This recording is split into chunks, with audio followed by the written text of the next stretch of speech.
बटोगे तो कटोगे, कौन बटेगा और कौन काटेगा? कौन बटने की बात कर रहा है? जोड़ने की बात क्यों नहीं करता? कटने की बात कहाँ से आई? कौन किसको काटना चाहता? कोई किसी को काटना नहीं चाहता। इस तरह के लोग सीएम होने के काबिल ही नहीं है। इस देश में संविधान की शपथ लेकर और इस तरह की बात करते हैं, डिवीजन की बात करते हैं। इस देश को ना मुसलमानों ने बांटा, ना हिंदुओं ने बांटा। इस देश में उन ताकतों ने बांटा जो बदमाशी से इस देश पे राज करना चाहते थे। भारत में रहना होगा तो भाईचारा पैदा करना होगा। भारत में रहना होगा तो सबको गले लगाना होगा। मनुवादी मानसिकता ही इस देश के अंदर इस इंडिया और पाकिस्तान का बंटवारा करवाने में शामिल थी। यस, तो ये लोकतंत्र नहीं, शासन है। यहाँ हत्या तो पहले ही हो चुकी है। इस तरह के षड्यंत्र हो रहे देश में, और जिस तरह से डेमोक्रेसी का पतन हो रहा है, जिस तरह से इलेक्शन में गड़बड़ होती है, जिस तरह से बुलडोजरों से घर गिराए जाते हैं, तो हाई कोर्ट और सुप्रीम कोर्ट क्या करिए, तमाशा देख रही है। इनको अगर संज्ञान लें तो हिम्मत नहीं किसी की। लोगों का राइट है जमानत देना, और उस जमानत किस किस को नहीं मिल रही? अपोजिशन के लोगों को। किसको नहीं मिल रही? मुसलमानों को। किसको नहीं मिल रही? एक्टिविस्ट को, अच्छे पत्रकारों को। और फिर इस तरह बदले की भावना से घर गिराए जाते हैं। ये किसी के बाप का थोड़ा है देश या राज्य या ये पद। उत्तर प्रदेश के सीएम योगी आदित्यनाथ का एक बयान सोशल मीडिया पर काफ़ी ज़्यादा वायरल है। उन्होंने बटोगे और कटो जैसा बयान जो है दिया, जिसके बाद चर्चा तेज़ हो गई। इसके साथ ही एक और बयान मध्य प्रदेश के सीएम का भी आता है, जब वो भारत में रहना होगा तो क्या क्या कुछ कहना होगा, इस तरीके का उन्होंने बयान दिया है। बलराज मलिक जी हमारे साथ हैं, सुप्रीम कोर्ट के एडवोकेट हैं। तमाम जानकारी संवैधानिक तौर पर देश में रहना होगा तो क्या कहना होगा, इन सब बातों पर बात करेंगे। सुना शायद आपने, बयान तो सुन ही लिया होगा, क्या कुछ कहना है इन बयानों पर? ये दोनों बकवास बयान हैं। दोनों आदमियों ने अपना संवैधानिक पद की गरिमा को गिराया है। इस तरह के लोग सीएम होने के काबिल ही नहीं है, कोई भी है। इस देश में संविधान की शपथ लेकर और इस तरह की बात करते हैं, डिवीज़न की बात करते हैं, जहर बोने की बात करते हैं। इस तरह की बात कहने की जरूरत ही नहीं। भारत में रहना होगा तो भाईचारा पैदा करना होगा। भारत में रहना होगा तो सबको गले लगाना होगा। भारत में रहना होगा तो मिलजुल के रहना होगा। भारत में रहना होगा तो पूरी मानव जाति के हित में काम करना होगा। ये है नारे तो जो सबको जोड़ने का काम करते हैं। भारत में रहना होगा तो एक दूसरे को नीचा नहीं दिखाना होगा, सबको गले लगाना होगा, सबको साथ लेके चलना होगा और सबके विकास के लिए अपने परिवार की तरह सोचना होगा।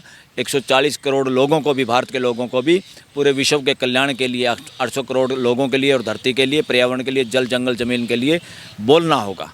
ये है नारे। योगी आदित्यनाथ जो इशारा कर रहे हैं कि देखो बांग्लादेश के हालात तुमने देखे ना, यहाँ भी ऐसा ही होगा, समझ जाओ, एक हो जाओ, बटो मत वरना कटोगे। ये इसी तरह की मनुवादी मानसिकता ने इस देश का बेड़ा गर्क किया। इस देश का नक्शा छोटा होता चला गया। मनुवादी मानसिकता ही इस देश के अंदर इस इंडिया और पाकिस्तान का बंटवारा करवाने में शामिल थी। यस, क्या है मनुवादी मानसिकता? मनुवादी मानसिकता है कि हम दूसरे इंसान को अपने जैसा नहीं समझें, मैं ऊंचा तुम नीचे। ये जो मानसिकता है, ये इसका नाम है मनुवादी मानसिकता। असमानतावादी मानसिकता वाले लोगों ने इस देश का बेड़ा गर्क किया है। और आज भी ये जो लोग बोल रहे हैं, ये लोग अपनी भाषा नहीं बोल रहे, ये किसी और की लिखी हुई और की बताई हुई बातें बोलते हैं, क्योंकि सत्ता में रहने का जो लालच है, सीएम बनने का जो लालच है। मोहन यादव तो पर्ची वाला सीएम है। पर्ची किस लिए दी जाती है? वो को सजीव सीएम कौन होता है? जिसको लोग चाहते हैं, जिसको एमएलए चाहते हैं। ये तो जोर ज़बरदस्ती द्वारा बनाया हुआ सीएम है। और ऐसे ही इन लोगों को कि ऐसे बयान दे दो जिससे मनुवादी मानसिकता वाले लोग खुश हों, आरएसएस खुश हो, और आप लोग सीएम बने रहो, कभी कोई हटा दे तुम्हारे को। लगाम नहीं लगाया जा सकती। इन पे लगाम देश के लोग ही लगाएंगे। मालिक तो देश के लोग हैं, लगाम कौन लगाएगा? ये पुलिस है, ये सिस्टम है, ये काम। कहते हैं कि अदालतें क्या कर रही हैं भाई, कानूनी अरे कार्रवाई क्यों नहीं हो रही? एक बात सुनो, देश के मालिक देश के लोग हैं। उन्होंने 3 सिस्टम बनाए हुए हैं, 3 स्तंभ बनाए हुए हैं। एक पार्लियामेंट, जहाँ उनके प्रतिनिधि जाते हैं, उनके हिसाब से बोल के कानून बनाने का जिम्मेवारी है। वो उनके हिसाब से बोलते नहीं, वो ताली बजाने में लगे रहते हैं। हर हर मोदी, या कोई हो सकता है कांग्रेस की नेता कोई बोले तो उसकी तालियां बजाने लग जाते हैं। वो बंदरों की तरह तालियां बजाने लग जाते हैं। वहाँ पे जो कानून बनना होता है उस पर डिबेट नहीं करते। जो डिबेट करना चाहते हैं उनको बर्खास्त करके बाहर भगा दिया जाता है। पीछे से चोरी चकारी से कानून बना लिए जाते हैं। तो पार्लियामेंट का तो बेड़ा गर्क कर रखे हैं लोगों ने। दूसरा फिर कौन आता है? एग्जीक्यूटिव, जिसमें पीएम है और उसके नीचे मंत्रिमंडल और नीचे सारे ऑफिसर हैं देश के। वो मंत्रिमंडल अपनी बदली में, अपनी करीमी पोस्ट पे जहाँ ठगी ठोरी लग रही है, वो उनके नतमस्तक हो जाते, पैरों में गिरते रहते हैं। और जिन्हें भ्रष्टाचार कर लिया वो भी कुछ नेताओं से डरते हैं, कभी तुम्हारे खिलाफ एक्शन हो जाए। वो चुपचाप बंदर की तरह से, मदारी का बंदर डुगडुगी पे नाचता है, ऐसे नाचती ब्यूरोक्रेसी बहुत बार इस देश में। और अच्छे और ईमानदार जो ऑफिसर होते हैं उनकी बदलियां होती हैं, वो सस्पेंड होते हैं। उनको इस देश की कोर्टें बचाने में भी विफल रही हैं। हाई कोर्ट और सुप्रीम कोर्ट इस देश के अच्छे नेताओं को और अच्छे ऑफिसरों को बचाने में विफल हुई है जितनी सफल होनी चाहिए थी। अगर उनको बचाने में ये कोर्टें सफल होती तो इस देश में बहुत सारे ब्यूरोक्रेट लोग हैं जो अच्छा काम करना चाहते हैं। काम तो सब अच्छा करना चाहते हैं, यंग नेता भी सपना लेते हैं अच्छा काम करने का, नए ऑफिसर भी लेते हैं, नए कर्मचारी भी लेते हैं। सिस्टम ही ऐसा है, इतना सड़ा हुआ सिस्टम हो गया देश में, जहाँ पर मानवीय व्यवस्था की बजाय दानवीय व्यवस्था है।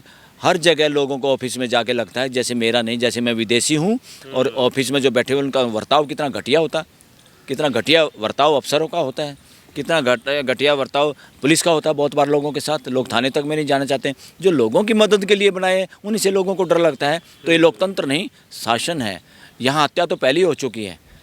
अभी कॉन्स्टिट्यूशन को, संविधान लागू ही नहीं हुआ इस देश में सही तरीके से। क्या बात कर रहे हैं? और सही तरीके से लागू होता तो जिस तरह की बदमाशियाँ लुटियन जोन में होती हैं, जिस तरह के षड्यंत्र हो रहे देश में, और जिस तरह से डेमोक्रेसी का पतन हो रहा है, जिस तरह से इलेक्शन में गड़बड़ होती है, जिस तरह से बुलडोजरों से घर गिराए जाते हैं, तो हाई कोर्ट और सुप्रीम कोर्ट क्या करिए, तमाशा देख रही हैं।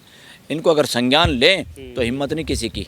अभी भी तो जमानतें हुई हैं, अभी भी तो उनकी जमानत होगी, बहुत सारे नेताओं की, बहुत सारे लोगों की इसी सुप्रीम कोर्ट ने की है। मगर की किसने है? किसी और बेंच ने कर दी।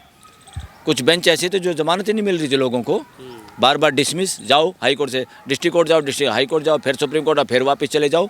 और किस तरह का कोर्टों के टिप्पणियाँ, किस तरह की टिप्पणियाँ थी। सुप्रीम कोर्ट ने भी कहा कि कोर्टों की टिप्पणियाँ भी गलत थी।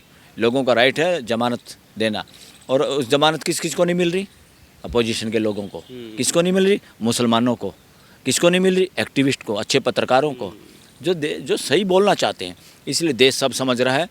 देश के असली परोपकार वो हैं जो देश के साथ किसी भी स्थिति में सही बोलते हैं। और देश में जितना बोलने की आज़ादी छीनती है, समझो देश उतना बड़ा गुलाम है। और देश में पुलिस की गोलियों से, बुलडोजरों से जितने घर और लोग मारे जाते हैं, गिराए जाते हैं, समझो उतना बड़ा आतंकवाद है।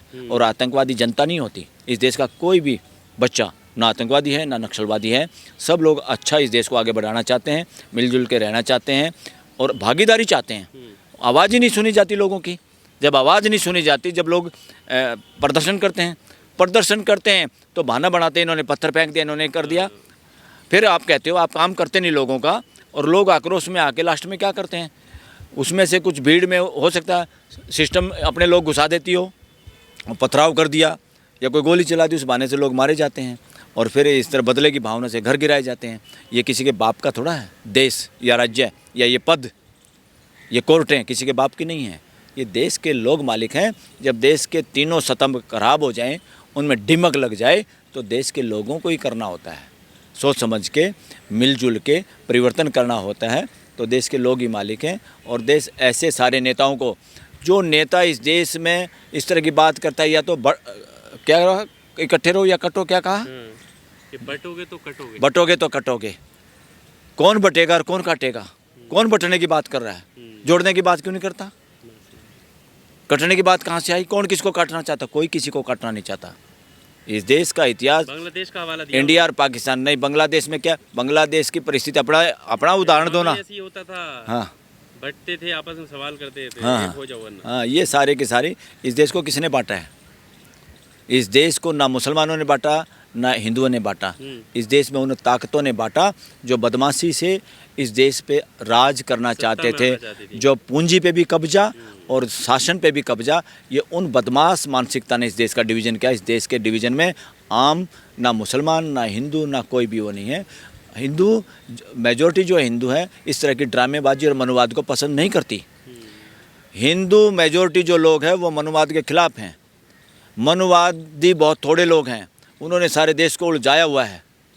और वही लोगों को इस देश को डिवीज़न कराने की बात करते हैं, षड्यंत्र रचते हैं, कहानियाँ रचते हैं। देश को तो बाद में समझ में आता है, जब तक तो झगड़े हो चुके होते हैं यहाँ पे जाति पाति के और आपस में रिलीजन के। इसलिए देश के लोगों से निवेदन है, किसी भी खबर सुन के, कोई भी कार्रवाई सुन के अपना आपा नहीं खोना, कूल एंड काम रहना है और ज़्यादा मजबूती से इकट्ठे होना है और चीज़ों को समझना है कि कौन ताकतें हैं जो देश को इकट्ठे रहना नहीं देना चाहती। Thank you.